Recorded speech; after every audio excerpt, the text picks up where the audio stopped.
মৃত্যুদণ্ডের রায়ের বিরুদ্ধে জামায়াত নেতা এটিএম আজহারের আপিল শুনানি আগামী 6 মে। গুরুত্ব বিবেচনায় শুনানিতে থাকবেন আপিল বিভাগের সব বিচারপতি।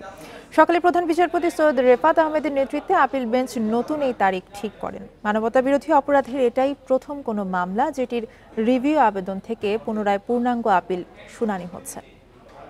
বান্ডেল থাকলে প্রতি সেনমানিতে টাকা বাঁচবে।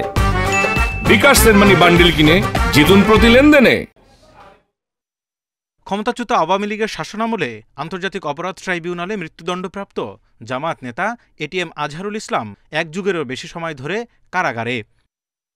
মঙ্গলবার তার মৃত্যুদণ্ডের বিরুদ্ধে আপিল আবেদন প্রধান বিচারপতির আদালতে উঠলেও শুনানি হয়নি।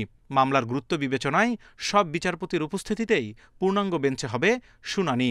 আইনজীবীরা জানান, এই আপিলে কেবল এটিএম আজহারের মৃত্যুদণ্ডের বিষয় নয়, অন্যান্য জামায়াত নেতাদের ফাঁসির বৈধতা নিয়েও ওঠা প্রশ্নের উত্তর মিলবে। আন্তর্জাতিক আইনের স্ট্যান্ডার্ড যদি মানা হতো, আমরা সবাই নির্দ্বিধায় মনে করি যাদেরকে ফাঁসি কাস্টে ঝোলানো হয়েছে এবং আজকে যার বিচার করার জন্য আমরা পুনরুত্থান করেছি, রিভিউ ফাইল করেছি, যাদেরকে ফাঁসি কাস্টে ঝোলানো হয়েছে আন্তর্জাতিক স্ট্যান্ডার্ড মানলে তাদের সকলকেই বেকসুর খালাস দিতে হতো। আপিল শুনানির জন্য আদালতে উপস্থিত হন জামায়াতের কেন্দ্রীয় নেতারা। আওয়ামী লীগ সরকারের পতনের পর অনেক নেতারা মামলা থেকে মুক্তি পেলেও 8 মাসেও আইনি প্রক্রিয়ায় এটিএম আজহার মুক্তি না পাওয়ায় অসন্তোষ জানান তারা।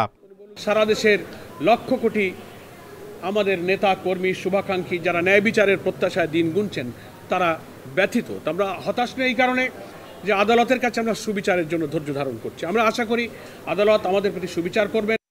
1971 সালে মানবতাবিরোধী অপরাধের দায়ে 2014 সালের ডিসেম্বরে জামায়াতের এই নেতার মৃত্যুদণ্ড দেয় আন্তর্জাতিক অপরাধ ট্রাইব্যুনাল।